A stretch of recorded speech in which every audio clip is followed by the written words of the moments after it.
Brazil has won more World Cups than any other country. 5. Nobody else is close. And the easy answer is always the same word. Talent. As if it falls from the sky over Rio and lands nowhere else. It doesn't. There's a mechanical, almost boring reason Brazil keeps producing magicians while other countries produce solid, sensible defenders. Here is exactly how it works. Start with the core mechanic. Touches. Not talent. Touches. A kid learning football on a full-size grass pitch with 11 players spread across it might touch the ball a few dozen times in a match. A kid playing futsal, a small, fast indoor game on a hard court with a heavier, low-bounce ball, touches it constantly, every few seconds, for an hour straight. Same sport, wildly different amount of practice. Now here's the why. Skill isn't inspiration. It's repetition. Thousands of tiny decisions made under pressure, in tight spaces, at speed. Futsal, and its scrappier cousin, street football played on concrete, sand, or whatever patch of ground is available, forces those decisions constantly.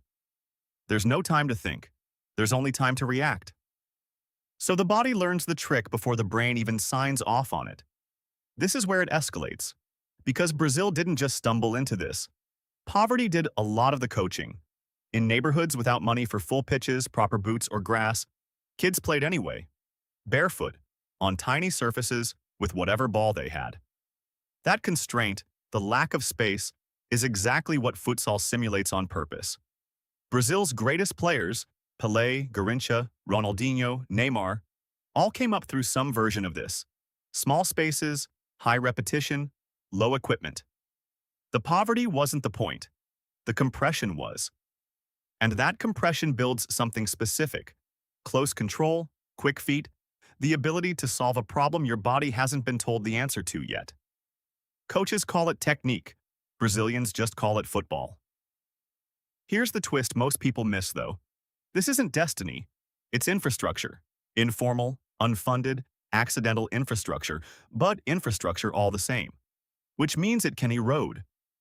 As Brazil has urbanized and formal academies have taken over from street games, some coaches and former players have openly worried that the pipeline is thinning. Fewer empty lots. More structured, supervised training that looks a lot like everywhere else. Whether you like it or not, the very conditions that built this identity are quietly changing. Which is worth remembering the next time you watch a World Cup and see a Brazilian side that isn't dazzling the way the old highlight reels promised.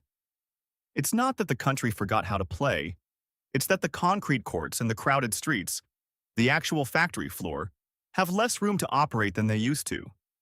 So here's the whole idea, zoomed out. Brazil's advantage was never mystical. It was volume, compression, and repetition. Thousands of hours of high-pressure touches in tiny spaces, produced by circumstance rather than design. No shortcuts, no secret gene, no magic in the water. Just more decisions, made faster, more often, from childhood. That's the whole trick.